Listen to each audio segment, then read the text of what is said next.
Dari ruang Bamus DPRD Kabupaten Pandeglang Provinsi Banten, Bankum Gradin gelar forum grup discussion bersama KPU dan Bawaslu Kabupaten Pandeglang, Kepala DPMPTSP, Kepala Bapeda, Kepala Satpol PP, Kepala Dishub, dan Kepala Kesbangpol Pandeglang, serta akademisi, organisasi kemahasiswaan, partai politik dan media massa, dan sejumlah tim LO bakal calon bupati dan wakil bupati Kabupaten Pandeglang tahun 2024. Selamat sore, Bang. Ya. Bang, bisa dijelaskan untuk kegiatan hari ini, Bang?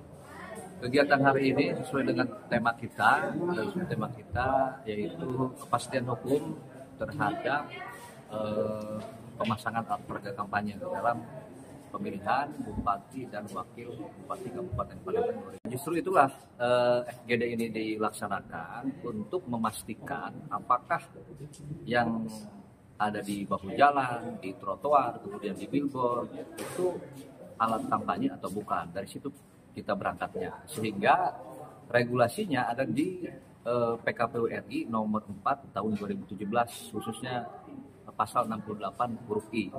Di situ dikatakan larangan dan sanksi. Jelas, sangat terang benderang bahwa di pasal 68 ayat 1 dalam kampanye dilarang huruf I-nya melakukan kegiatan kampanye di luar jadwal yang telah ditetapkan oleh KPU. Jadi dilarang melakukan kampanye di luar jadwal yang telah ditetapkan KPU. Pertanyaannya, apakah jadwal itu sudah ada? Sudah ada. Peraturan KPU nomor 2 tahun 2024 tentang tahapan dan jadwal kampanye pemilihan gubernur, wakil gubernur, bupati, wakil bupati, dan wali kota dan wakil wali kota. Jadi antara fakta dan regulasi itu sebenarnya sudah diatur gitu, menurut pendapat kami. Oke, nah mungkin pertanyaan terakhir nih, karena gimana pun juga Bankum Gradin ini kan sebagai pihak penyelenggara, Ya. Dan kita semua sudah mendengar, menyaksikan pendapat-pendapat dari para pihak. Nah, kesimpulan menurut pihak penyelenggara sendiri untuk hari ini bagaimana, Bang? Ya, kesimpulannya tadi narasumber yang hadir, para penanggap yang hadir sangat luar biasa ya, memberikan masukan, kemudian memantik juga teman-teman mahasiswa baik dari BEM maupun organisasi yang lainnya kemahasiswaan, sehingga dengan adanya FGD ini bisa dilakukan oleh teman-teman yang lain juga seperti BEM, kemudian KMPI dan lain sebagainya, sehingga ini bisa mencerdaskan kepada mereka gitu. Jadi jangan ada pendapat kemudian pendapat itu tidak dikaji dulu berdasarkan aturan undang-undang. Begitu. Selamat sore teman-teman media. Pak Agus tadi kan mendapat satu undangan tentang ini langsung ke masalah alat peraga kampanye yang sekarang lagi didiskusikan. Iya. Dan nampak di beberapa teman jurnalis pun ini mungkin tugas Satpol PP ini yang paling utama, karena Iya, tadi juga Bang Uday mengatakan bagaimana keberanian Pemda. Iya. Bagaimana menanggapinya? Sebetulnya harus disamakan dulu persepsinya, karena ada alat peraga kampanye, ada alat peraga sosialisasi kepemiluan. Bang Kumis boleh nggak mendorong agar demokrasi pilkada Pandeglang ini sukses dengan memasang spanduk? Boleh nggak? Nah, itu alat peraga sosialisasi kepemiluan. Jadi masih boleh melakukan selama syarat-syaratnya dipenuhi. Misalnya kalau kaitan dengan kami memenuhi syarat apa yang disyaratkan di dalam Perda K3. Apa itu? Misalnya tidak boleh menghalangi lampu merah, tidak boleh pemasangannya melintang, tidak boleh di pagar alun-alun, di taman, di tempat ibadah, di tempat sholat, dan di tempat pendidikan dan lain-lain. Nah, selama itu dipenuhi, kemudian minta izin ke DPMPTSP, rekomendasi dari Kesbangpol, itu bisa. Nah, Bisa dipasang sebelum masa tahapan kampanye kalau alat peraga sosialisasi kepemiluan. Nah, sekarang kan sudah marak nih, bahkan beberapa baliho besar pun itu kan sudah terpasang. Apakah itu sudah ada izin atau koordinasi dengan pihak keluarga sendiri?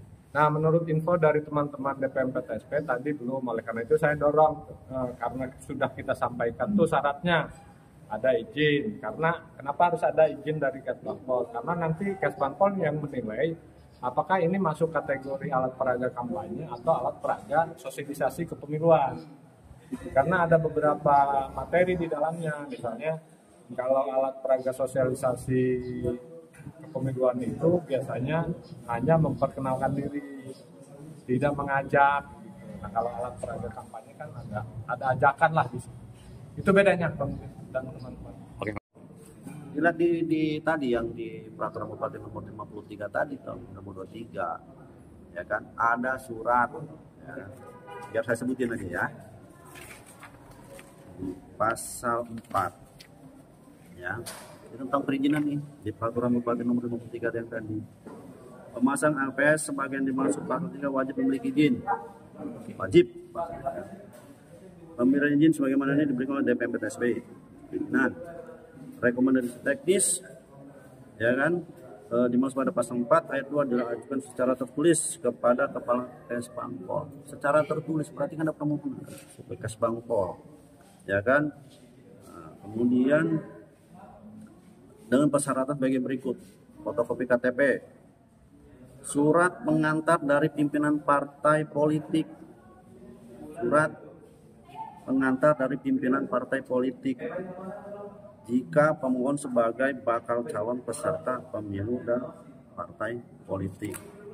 Kemudian data APS yang akan dipasang itu meliputi jenis APS-nya apa, jumlahnya berapa, ukurannya berapa, foto gambarnya, materi lah kalau kita orang, kalau saya bilang materinya apa. Tadi kalau ya. billboard yang ada di Kabupaten Penegak ini izin nggak sih? Belum, Tidak mengantongi izin, kan tadi udah disampaikan matanya. Dari yang bersurat tidak apa-apa untuk tindakan tidak. Kalau kita bersurat tidak, karena itu administrasi. Tapi kan ada koordinasi antara Pol PP dengan kami. Sejauh ini tadi kami sampaikan tidak berizin, bahkan waktu pemilu yang kemarin kami turun. Saya DPM PTS turun ke lapangan, saya sendiri bahkan turun. Ke lokasi ini Pak, ini berizin belum? Belum ada yang berizin. Dia lakukanlah tadi penertiban Bawaslu, PU, itu mungkin PP. Iya tadi dibilang kan ini nanti dari rekomendasi itu Pak, dari rekomendasi itu nanti kita sampaikan. Ini Kesbangpol merekomendasikan tidak, kan posisi di sana. Iya. Ya kan, merekomendasikan tidak. Ya kalau merekomendasikan berarti dia sudah memilah, sudah ini dari aturan yang ada. Apakah ini sudah masuk dalam tahapan atau belum? Iya kan? Kan semua proses begitu. Kalau kami hanya administrasi saja. Begitu lengkap, emang ini sesuai, ya kami tadi proses perizinannya, kami bantu percepatan perizinannya. Karena hak mereka untuk memiliki izin, karena mereka sudah melakukan tahapan tadi, mulai permohonan sampai kami DPM PTS hanya memfasilitasi supaya mereka berizin sesuai dari tadi peraturan Bupati nomor 53, wajib berizin.